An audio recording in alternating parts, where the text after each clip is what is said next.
Good afternoon, and welcome to the May Master of Agribusiness webinar. We are pleased that you've been able to join us today. This webinar is a joint effort of the Master of Agribusiness program at Kansas State University and Tim Hammerich of AgGrad and AGRI-associates.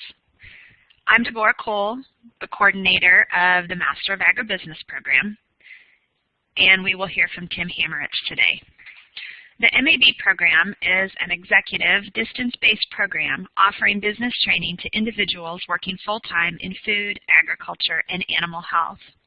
The program is built to facilitate earning a master's degree without career interruption, and our students participate in 2 one-week face-to-face campus sessions at either the K-State Olathe campus, located in Olathe, Kansas, in the metro area, or in Manhattan, Kansas.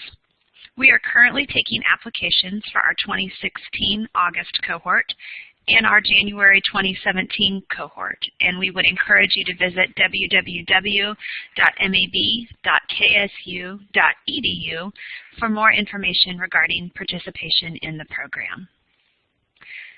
Some housekeeping items for the webinar today. There will be some optional interaction throughout the webinar for which the chat feature will be open. Tim will also be utilizing the hand raise feature periodically. Please take a moment to locate the chat feature if you are logged in online in the lower left-hand corner of your screen, and the hand raise feature, which should be directly underneath your name. Additionally, Tim may opt to use the chat feature, the talk feature, in which case you would want to select the talk icon below your name at the very top in the audio-video section. Please do not leave that talk button selected. As long as it is selected and a microphone is showing by your name, you are live, and we will be able to hear everything that is taking place in your location. If you have questions that arise during the webinar, we would encourage you to tweet them with the hashtag #MABWebinar. We will enter them into the queue. Contact information will be listed today at the end of the webinar. Alternately, you can, of course, type a question into the chat box. We have with us today Tim Hammerich, an agribusiness recruiter and the founder of AgriBusiness.com, which connects students and young professionals to careers in agriculture. Tim also runs the Texas office of AGRI-associates, which is the nation's premier agribusiness recruiting and consulting firm. Tim is a former national FFA president in the year 2002 and 2003, and a graduate of the University of California, Davis, with a degree in crop science and management. He began his career as an agricultural commodity trader, where he developed a background in training, management, sales, strategy, business development, and risk analysis. Tim, I turn it over to you. Great. Thank you, Deborah, very much for the introduction. I noticed when Deborah was pointing out the chat feature that there are emojis that you can even use at the bottom left of your screen. So just to make sure everybody can hear me, why don't you go down to the bottom left of the screen and pick your favorite emoji. Anyone will do, if you can hear me.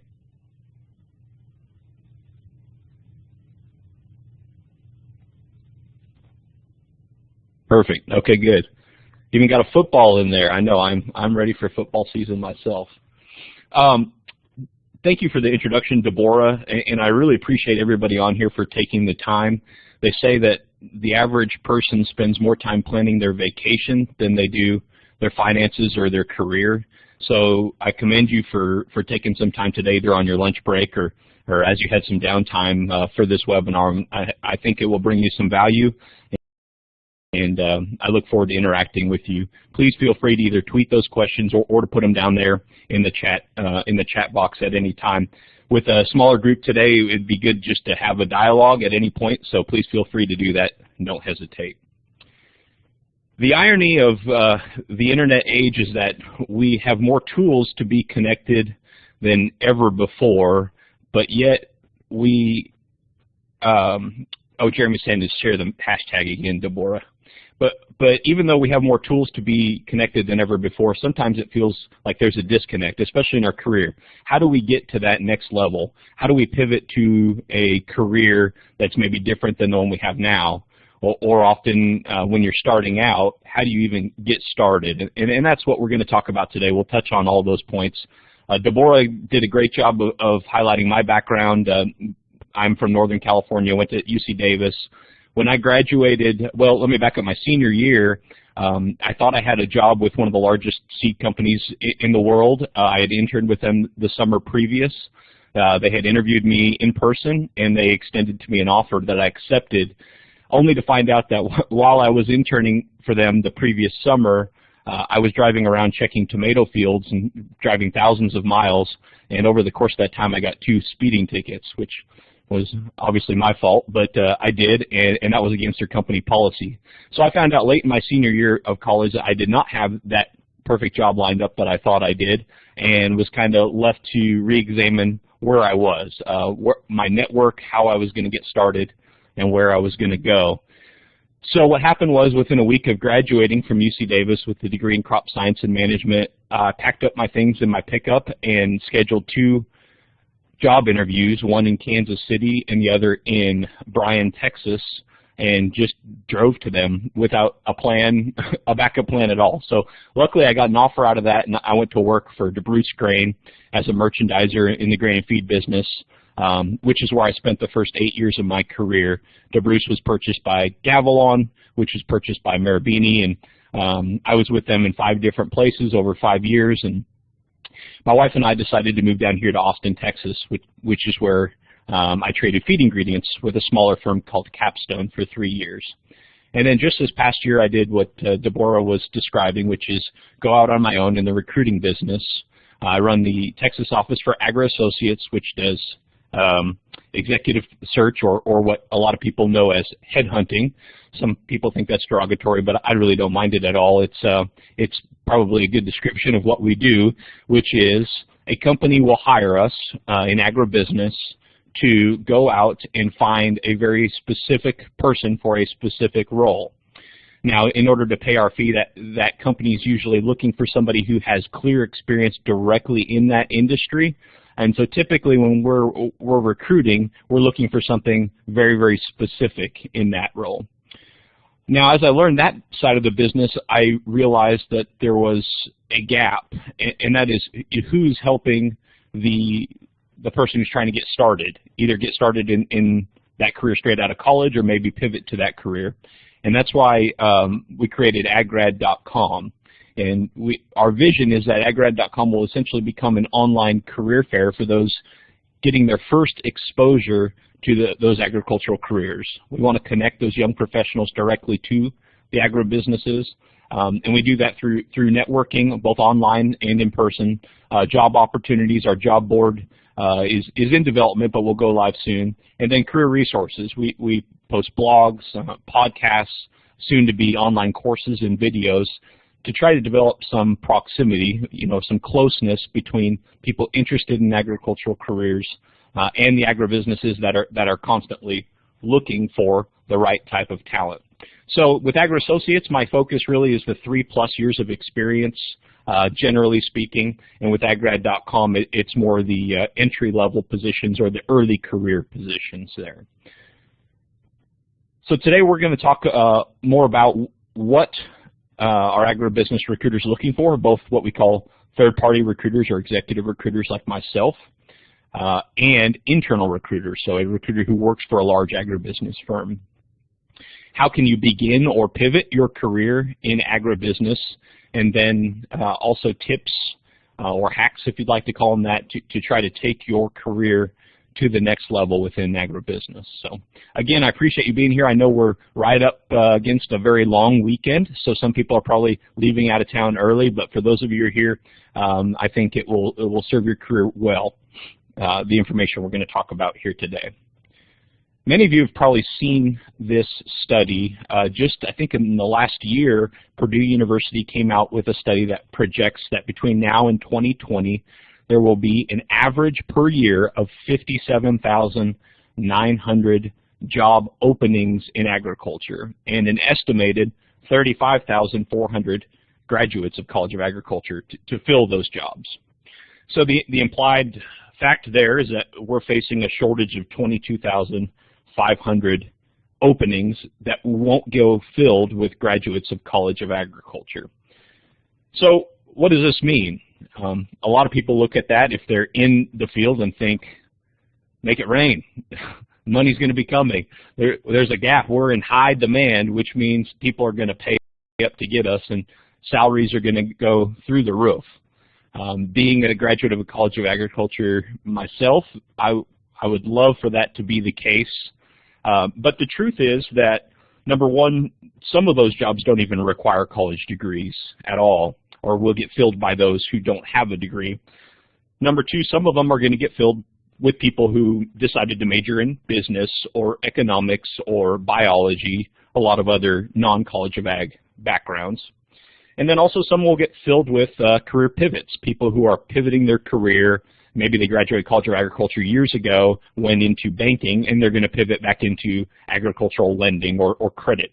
So it's not exactly a statistic that determines that there's just this huge gap and the employers are going to have to pay whatever it takes to get talent, although the fact still remains. If you have a degree in agriculture, and especially if you have a background in practical agriculture, there is a huge demand. But the demand tends to show up, what I have noticed, a few years down the road. So where we're really seeing a gap is that companies, they have a pretty good collegiate recruitment strategy. They're going around to several colleges and they're finding the people right out the gate.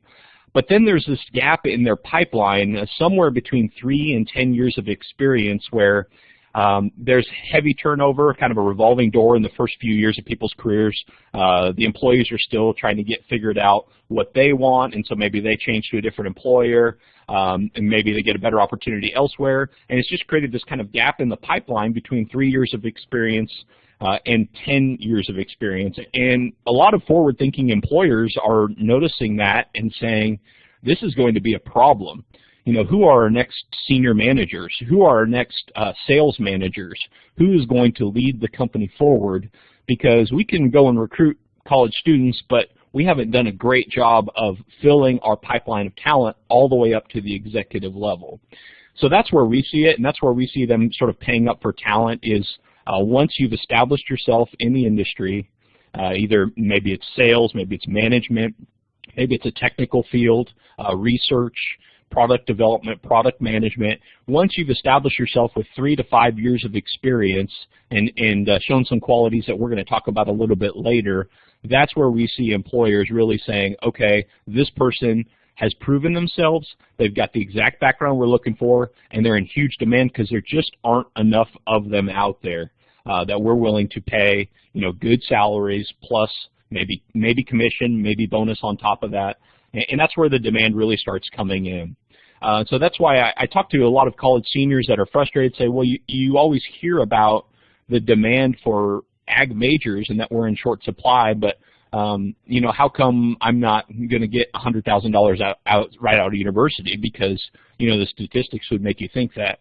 Well, the truth is, without proving yourself, it's not worth the risk for the employer to go out on a limb quite that far in most cases. Now, you know, don't get me wrong, if you're thinking right now, well, I got $100,000 out of college, good for you, that's amazing, I'd love to know where you work. But generally speaking, you know, that's just not true. You've got to get in and really prove yourself. And one thing I would encourage along those same lines, and we'll also probably touch on this a little bit later, is there is a way to gain experience before you graduate, and that's through internships.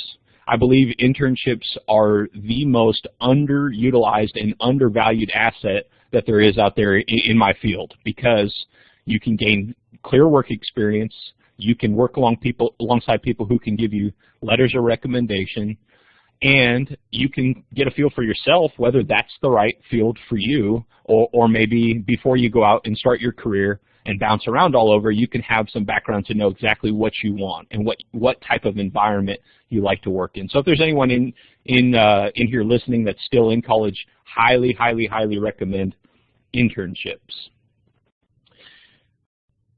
So that's the reason that a company would hire outside recruiters, is that sort of gap in the pipeline for you know, typically from year 3 on up. They're looking at their own talent pipeline and saying, boy, we don't have the right type of people and we need to find them. And then that's where they run into the problem of, okay, well, if we're having trouble finding these people, so is everybody else. So that's why they would come to us as executive recruiters or headhunters to look for the right type of people. The ideal employees that they're looking for, generally speaking, aren't looking for a new job. So it requires outbound calls, actually reaching out and finding those people because they're not sitting on job boards all day looking for positions. Also, for a company to make cold calls to another company's employers, it's generally frowned upon within the industry, and that's just not something they're very comfortable doing. So generally speaking, an internal recruiter will post a job and take a more passive approach like that, just wait to see what they get. But if they have a tight timeline and the right type of person isn't looking, they're not going to find that person that way, so they'll hire my services to go out and find them. Also, confidentiality. There's a lot of reasons why an employer would not want everybody in the public knowing that they're looking for somebody. Maybe they're growing in a strategic area that they don't want their competitors to know about. Maybe they have someone in that role right now that's really not a good fit and not working out, and they need to replace that person, but they can't do anything with the existing employee until they have a plan B lined up. Maybe there's somebody internally that really wants the position, but is not going to get it, is not qualified for some reason. Maybe they want that confidential for that reason. Next is the knowledge of, and I'm sorry, I just got covered up my meme. I was real excited to use memes here, but apparently I covered up my slides, so I apologize. Next is the knowledge of the talent market. Oh, and for those of you who are calling in, I'm sorry, you're missing a meme of Ken Jeong, I think his name is, who has the TV show Dr. Ken, looking at a tiny, tiny list that says list of qualified candidates for a position.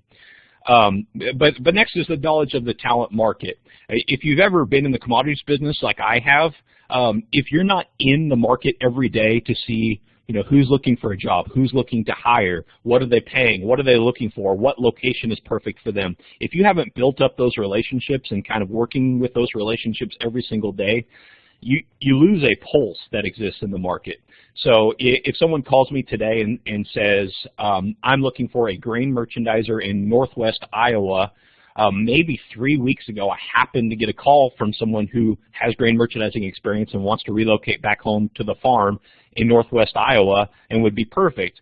Well, if their position wasn't open 3 weeks ago when that person was looking, the timing doesn't work out. So I know about that because I'm in the talent market every day, but they might not because they weren't actively searching until now when the opportunity came available. So that's another reason people use headhunters, is because we've got a really good pulse of the talent market every single day.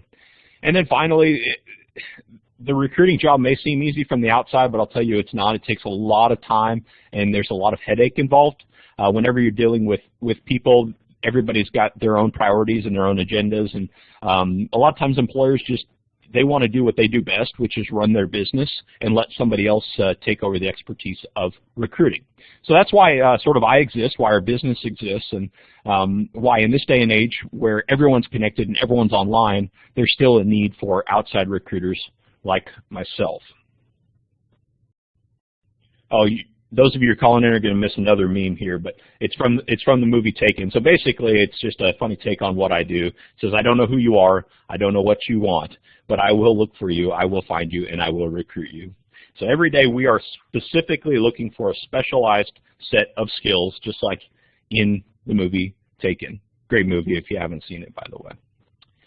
So if recruiters are just looking for a specific person for a company, why would you, as a candidate, want to reach out to one, or what benefit is it for you if the recruiter doesn't happen to be looking for your background right now?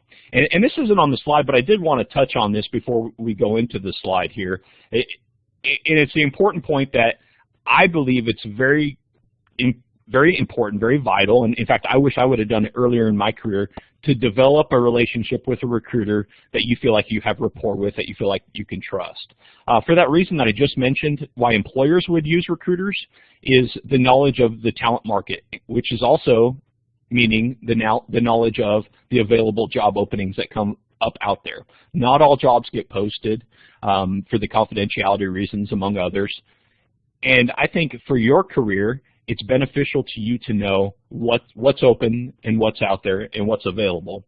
and plugging into a recruiter that you can trust and share information with and get objective feedback from can be extremely helpful for your career. In fact, I spent the first 5 years of my career with blinders on, not wanting to see any other opportunity because I just believed so much in the business that I was in, which was fine for me at the time. But then when things changed after we went through a couple mergers and my wife and I decided we wanted to locate down here to Austin, I had no relationship. So I was calling recruiters just left and right saying, hey, what do you have in Austin? What do you have in Austin? And all of them were like, Austin? What? No, I don't have anything.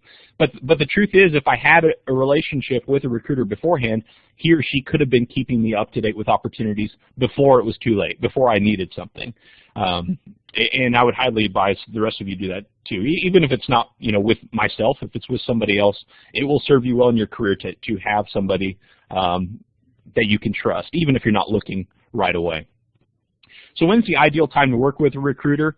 I think, like I just said, the ideal time to develop a relationship with one is always, but a recruiter is probably going to be able to help you most when you have some work experience. That's not necessarily true in all cases. I just this month placed a gal who just graduated from University of Nebraska in a position. So it does happen, but it's very rare, mainly because of the reason I mentioned earlier, that so many agribusinesses feel like they have their collegiate recruiting strategy kind of down pat. When you're open but not urgent, a recruiter cannot create a position for you. They work on behalf of the employer. So you really want to work with them when it's open, but you're not, needing a paycheck next week. Also, it really helps. This isn't true in all cases, but it really helps for you to be open to relocation. This is always a very touchy subject. Some people just can't relocate. Maybe they have a family farm. Maybe their spouse has a very good job. Maybe there's just other reasons. Their kids are in school. There are reasons why you just absolutely can't relocate. But if at all possible, it will serve you well in your career, especially if you'd like a recruiter to find you the best possible position to launch your career, to be open to relocation. So I ask you, if you don't have any of those extenuating circumstances, at least to consider that, because in agriculture, obviously there are jobs everywhere, which is great, but there's not jobs everywhere all at the same time. So if you really want to accelerate your career and you're looking for one hack to accelerate your career, if at all possible, be open to relocation. Because not only does that mean, I'm going to get sent out to somewhere that nobody wants to go, and that's really not the case. More often than not, what it means is, hey, we're hiring somebody in our organization that is willing to do whatever it takes to get the job done. That's the message you're sending. And of course, you have to back that up by when they ask you to move, actually moving, but it sends that message. This is the type of person that will grow our business at all costs. And obviously, that if you're an employer, look at it from their standpoint, that's something you're really going to want in an employee. In fact, I think they would look at, and I'll go back to the example of the gal we just placed that just graduated. The reason why we were able to place her without experience is because they said they wanted to train someone in South Texas and then move them to California. And she said kind of whatever it takes. And that gave her the edge over other people who maybe, on paper at least, looked more qualified. Keep in mind, though, recruiters do work for the company. So if you have a good relationship with a recruiter you can trust, great. But you do have to keep in mind, if you don't have that kind of relationship, that the recruiter is there to find the company the best person and to get them hired by the company. So if you contact a recruiter and you get frustrated thinking, well, I got a relationship with a recruiter and I think I'm a great candidate, but nothing's coming from it, that's because the recruiter gets paid when he finds the right person for the companies that he or she finds the right person for the companies that they work for. So it's great to be in the Rolodex, but there may not be a perfect fit right out the gate, and that's why. And keep in mind that the company will pay the recruiter a fee, so they expect a service in return, and that service should include getting exactly what they want. I do get several candidates call and say, well, I know that I don't have experience in the poultry industry, but I've got really good experience selling equipment, and sales is sales is sales is sales. Well, there's something to that. That's not wrong, but for the company to want to pay a fee to a recruiter, they're going to want exactly what they ordered, right or wrong. Also, confidentiality works both ways. I try to be as forthcoming with my candidates as I possibly can, but if a recruiter tells you something in confidence, you have to keep it confidential, just like you would expect them to keep your information confidential as well without your permission. And then, as in anything in business, honesty and communication. If you can be honest with people and communicate clearly, you will find success in really any aspect of agribusiness that you're in. So, our picture got lost here, but what about for new grads and career pivots? I just spent several minutes talking about experienced people working with a recruiter, 3+ years experience. For new grads and pivots, I'll just say it one more time. I still think it's a good idea to develop a relationship with a recruiter, just maybe don't expect them to act as an employment agent. The difference between a recruiter and an employment agent is an employment agent is working for you to find you a job, and a recruiter is working for the agribusinesses to find them the right people. So develop that relationship, keep in contact, be honest with them, but if you're a new grad or you're trying to pivot for the first time, to give you the best chance possible, you're going to want to reach out to those companies directly in any way you can, both online and offline. This is because the reason I mentioned in the last slide that when agribusinesses pay a fee to a recruiter, they expect a bill of goods that matches exactly what they're looking for. So the right years of experience in the right field with the right background. So if you don't have that, but you still have a lot to offer, I believe you, but your best opportunity for a job right now is going to be probably to reach out to them directly. There's a couple ideas I'll share with you on that. I think phone hustle is a what's the best word I'm thinking of? Way too unique skill out there. Very few people will get on the phone and call. It's extremely impressive when someone does. So don't get on the phone and call them every day. Don't bother them nonstop, but submitting your information and then following up with a phone call puts you on the radar. I highly recommend you improving your phone skills, especially if you're in a sales role. I'm just amazed at how many salesmen these days try to rely only on email and social media because they can build a relationship, but that relationship's somewhat limited. And especially in our field in agriculture, if you've dealt with farmers lately, I think the average age of the farmer is like 58. The chance of you building a good relationship with the customer base on Facebook is probably very small. Now, some of them are on Facebook. I'm not bashing old people here, but the chance of you developing that good relationship on Facebook or via email is nowhere near what it would be if you just pick up the phone and can call and present yourself well. So for new grads and career pivots, don't wait for a recruiter to get things done for you, because chances are you're going to be way better off contacting those employers directly. Now, the relationship with the recruiter will come in hand, down the road. Tips for those new grads: look for a chosen field, not necessarily the best job. If you can get in the industry and prove yourself, the role will probably change rapidly, whether you like it or not, because what people are looking for straight out the gate from college tends to differ. I just harped on the telephone thing. Can't get over that enough. Use a telephone. Do not spam people by calling them all the time like a telemarketer would, but call and introduce yourself. It will set you apart and put you on their radar. I'll harp on the relocation thing one more time, especially if you're a new grad. If you're graduating and you aren't married and you don't have kids and you're not trying to go back to a family farm, it is in your own best interest to be willing to relocate. It will springboard your career, and you might be shocked at how much you like your new place. I mentioned the story earlier about when I graduated. Basically, out of necessity, I had 2 job interviews lined up, one in Kansas City, one in Bryan, Texas, and I just loaded up my stuff in the pickup. I don't recommend this because I didn't have a plan B, but and went out to those interviews, just drove there, showed up. I remember the Kansas City company was DeBruce, who actually hired me, looking out the window when I told them I had all my stuff in my truck, and looking out the window and just laughing. But again, I think that actually helped me. I think they said, hey, this guy's all in. He doesn't have a plan B. I kind of respect that a little bit. Or maybe it was charity. Maybe they just felt sorry for me and didn't want me to go homeless. But anyway, it definitely, the willingness to relocate can go very, very far. Mastering the delicate balance also between patience and persistence. This goes for everybody, not just new grads.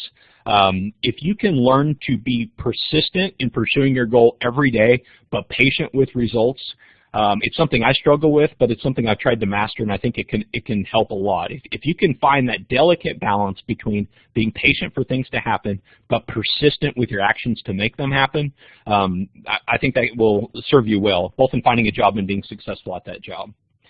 And then networking, I don't want to harp too much on the old adage that everybody hears at these types of webinars. It's not, what you know, but who you know. It's both, as I think most of you all know intuitively. It's what you know and who you know.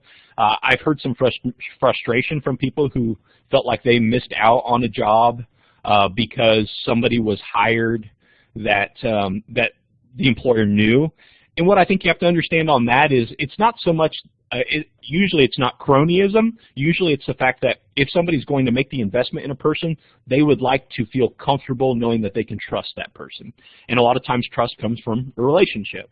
And so I would advise you, it's not necessarily what you know, but who you know. Well, I take that back. It's what you know and who you know both. So networking both online and in person. Twitter is great for networking. I have a podcast through aggrad.com, and every single podcast guest I've had so far, if I didn't know them before, I just sent them a tweet. Hey, will you be on my podcast to talk about millennials and agriculture? And I'm just astounded. They tweet right back, and it's not because they've heard of AgGrad or me or anything like that. It's just because Twitter is an excellent forum where it's expected that you can reach out to somebody that you don't know.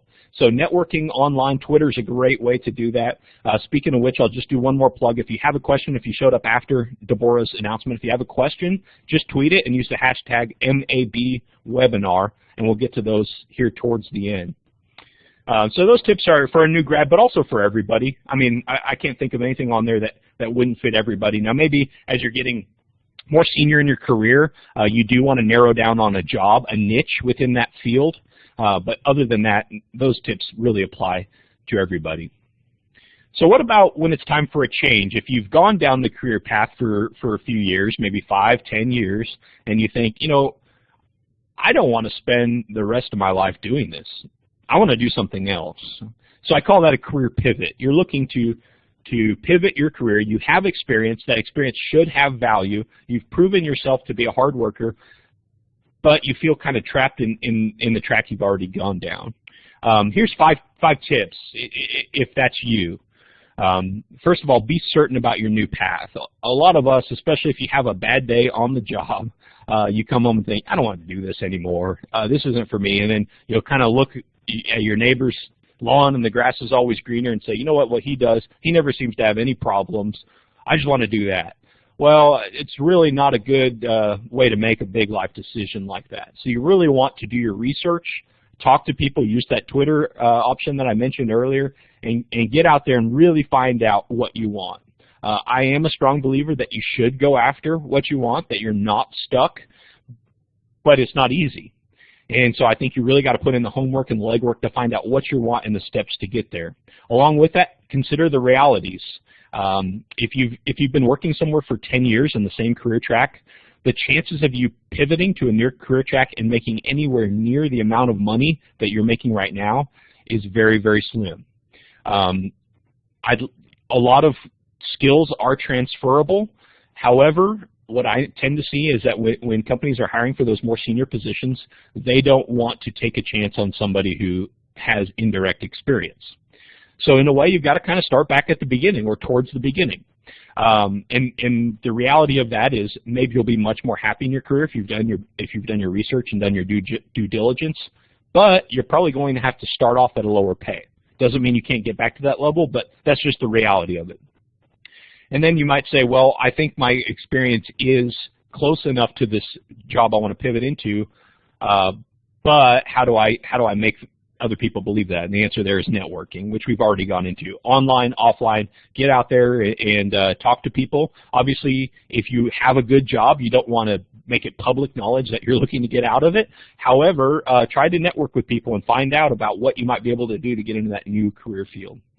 And then if you work for a large enough company, you can also always ask about an internal transfer. I've even seen one very successful case of this where there was a person who was in accounting and they wanted to get into grain merchandising. So what they did is they got a job in accounting still for a company that they knew was open to internal transfers. So they took that job with a new company in accounting. They proved themselves as a capable worker, networked with some people in their new organization, and ended up transitioning into merchandising. And so if you can't internally transfer where you are, maybe look for a place where you could. And then also find a similar function. So if you want to pivot out of, let's use the same example, accounting, maybe you just don't like what you're doing right now. Maybe what's more for you is credit or finance. So it's going to be similar functions. It's not a drastic shift. It's more of a slight pivot, maybe not a 180, maybe just a 30-degree turn. So you just make maybe a less severe pivot there. So that's what I would recommend to people who are here today thinking that they might want to pivot. And then what are employers looking for? And this comes from my experience. The employers I work with, when they come to me, typically this is what they want. And I had 10 things on there. I think my 10th thing got slid down to the bottom, but I'll mention it to you here. The first thing they're looking for, generally speaking, when they come to me, is experience in agriculture. They want to know that the person that they're hiring understands their customer base, and usually the customers of my clients are either selling to farmers or somewhere along the value chain of agriculture. That's number one. I guess that one got slid off the slide too. I apologize here. Number two is direct experience in the role, and I've mentioned that. If they want a salesperson, they want somebody who has sold for 3 to 5 years to a similar customer that they're going to be selling to. Generally speaking, because they're paying the recruitment fee, they don't want to take a chance on somebody who hasn't proven themselves in that role. If I was going to sum up all the people that I work with into 3 categories, what the biggest demand seems to be for is proven managers, anywhere from plant managers to grain operations managers to sales managers to product managers, people who have shown that they can manage a unit, which includes others, as well as a process. Secondly would be sales. I've talked to recruiters who have been doing this 30-plus years, and they said salesmen are always in demand. If you've proven that you can sell, that is a skill that will serve you well in demand. And that's one of the few that you have a better chance of transferring industries onto. If you've sold in one industry and proven yourself, those skills are transferable. Now, not in all cases, but in a lot of cases. And then finally, technical knowledge. Now maybe that is quality assurance, maybe that's maintenance, something very technical in terms of skill set is something that employers are often coming to me looking for. Next, show them loyalty. You have probably heard that millennials change jobs more than any previous generation. It is more common for people to change jobs.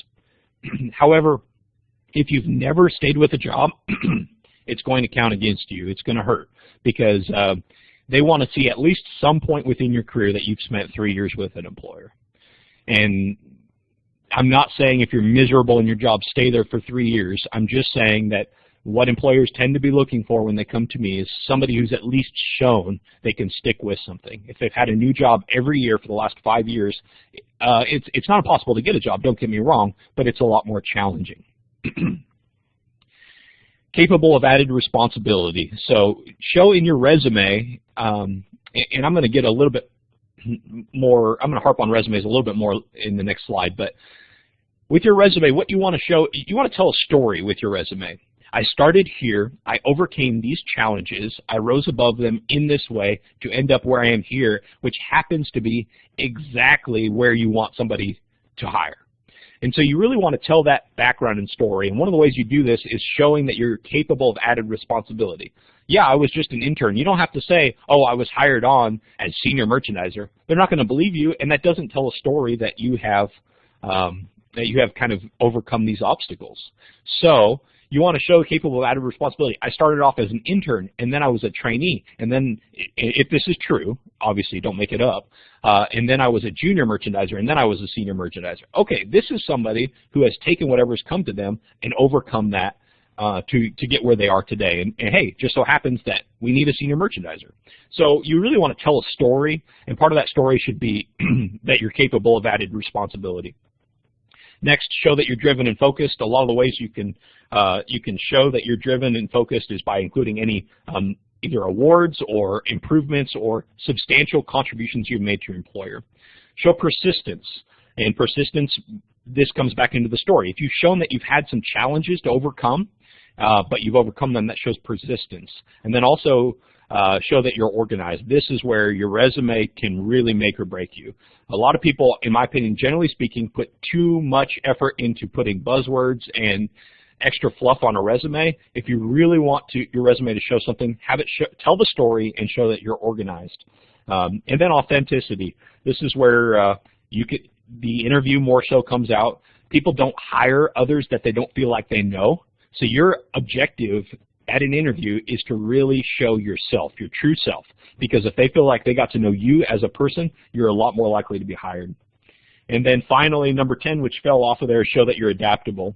This gets back to the relocation. If you've shown that you've had to relocate a few different places, but you've still done well, that shows adaptability. There's other ways you could show adaptability too, but that's just one example. And then last slide, and then we'll get to some questions if you have any. Just some recruiter pet peeves. Please don't do these. I know I speak for myself as a third-party recruiter, but also for internal recruiters as well. Things that just happen way too often. Number one sounds so obvious, but disappearing.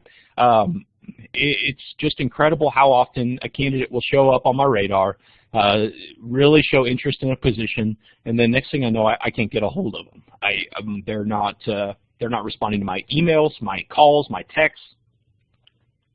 They disappear. And so that's not good, because even if they found another job or if they're just no longer interested, this industry is very small. And so I'm not saying that you don't want to burn a bridge with me. I'm saying you don't want to burn a bridge with anybody. So really showing up and following through on your word and not disappearing is a big pet peeve. Don't do that. Secondly, lying, even if it's a little one. I've had people where instead of putting their actual degree on a resume, will mention a couple classes to make it look like they got their degree in that because it's more closely aligned with the position. You know, don't do little things like that. Authenticity is going to take you a lot further than trying to make yourself look like something you're not. And then third is self-unawareness. Be honest with yourself. If you haven't had direct experience with a position, you know, be honest there. Understand that maybe you're not going to be the best fit there, but be real that there is a track that you can get there. It's just probably not going to show up on your doorstep. You need to create a plan and know where you're at and the steps maybe to get to where you want to be. And then finally is not following through. This is very common, and it's less common with people who are more senior in their career, because I think you learn it through work experience. But if you're junior in your career or just starting out, follow through on everything. Even if somebody says, yeah, give me a call, and you think, oh yeah, I know what that means. That means I don't ever want to hear from you again. Follow through on that. Every opportunity to follow through, every door that's open, just follow through. It's so impressive when I get people that said, hey Tim, we talked a week ago and you said if I haven't heard from you in a week to give you a call. I just wanted to give you a call and see how things were going. I mean, that's impressive. That's somebody who's organized, who's on it, and that's somebody who knows how to get the job done. And that's really what you're trying to paint the picture of. Tell the story of your background, but show that right now you're authentic, you're organized, you're persistent, and you're ready to go to work. And it will serve you very, very well. So that's kind of the gist of the content that I wanted to get through. I did want to open it up for questions. I don't know if we got any tweets. One thing, and I know anyone 30 years or over is rolling their eyes right now because these Snapchat things that are just showing up everywhere now. We started a really cool thing at AGRI. I just wanted to plug while people are getting questions ready. We created a Snapchat account for AgGrad, and what we're doing is we're letting people in the industry take over our account for the day. And Snapchat, for those of you who don't know, is a messaging app where you can video yourself and kind of doodle pictures, take pictures of yourself, and then you kind of post it out there for anyone who follows you to see. And so what we're allowing people to do is, if you have a job, let's say you're a farm manager, and you want to just kind of show people what a day is like for you, you could take over our account and let our viewers see what your world is like for a day. And I think we're kind of curating some really interesting day in the life of ag jobs through our Snapchat account. So follow us if you have an account. If you don't, it does take some getting used to. It used to be kind of a teenage girl type of messaging back and forth app, but it's definitely going more mainstream. So you might want to give it a chance because there's some cool stuff, especially with what we're doing. All right, Deborah says from the Twitter feed here, we do have a question. What are some things to look for in an internship? I think really there should be one very, very clear priority here, and that is you think you might want that for a job. And the reason is number one, it'll tell you whether the answer to that is yes or no. I do want to do this or I don't want to do this. But number two, it allows you to network in your industry. And then number three, it allows you to have work experience the day you graduate in your industry, and probably letters of recommendation if you've done a good job. And so what I would like to tell people about internships is treat internships like a job interview. Show up because that's where you potentially would want to work, and prove yourself every step of the way, because I got a letter of recommendation from a guy that I interned with, and I know that had an impact on where I started my career, and where I started my career was a direct result of where I am now. So definitely your number one priority is find something that is in the field that you want to do. If you're not sure what you want to do, okay, try something. I mean, don't put too much pressure on it. Just try something that you think you might want. Most internships that I have run across these days are paid, so you'll probably get paid one way or the other. Some are not, but even then, I would still prioritize experience over getting paid. Any other questions out there?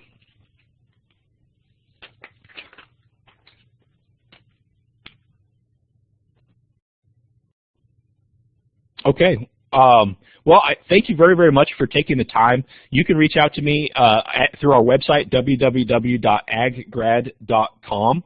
It's got all my contact information there, or on Twitter, it's just my name, so at Tim Hammerich on Twitter, or at AgGradJobs on Twitter too. So I would love to interact with you. I'd love to set up an appointment time to talk about your specific situation and how I might be able to help. We do have another question coming in through here. Any good resources for revamping a resume? Yes. So AgGrad works with a company called Speakeasy Training, and that's what they do. They do resume revamps. They do job interview training and prep. And so Speakeasy Training, if you go to aggrad.com under resources, you can find a link to their website. But another thing I want to say, and I guess I forgot to really harp on the resume thing, you know, a lot of times people think if they didn't get an interview, it's because of their resume. And that's true, because that's the only thing the employer has. But it's not because of your resume design. It's generally because of two things. Number one, you didn't have the exact experience they were looking for. Or number two, you didn't effectively tell your story about, hey, here, like I mentioned earlier, here's where I started, here are the challenges I've overcome, here's how I showed I was adaptable, here are some achievements I made within my career, and here's why I'm ready right now to take this job and run with it. So, you know, that's a little bit vague, I know, but really think about it that. It's not about design or, you know, doing a modern picture. I did get one yesterday that looked like it was done on a typewriter. I don't recommend that. But generally speaking, it's not because of your resume design. It's because you haven't showed that you are organized and told the story of how you got to exactly where they want you to be today. All right, any more questions before we sign off here? Great. All right, well, thank you very much for taking the time. I know some of you, this is your lunch break. Others of you, you took time out of work for this. Thank you so much. I look forward to interacting with you. I'd love to work with you however possible, either through the AgGrad website or through our executive search. And yeah, definitely contact me, and we'll go from there.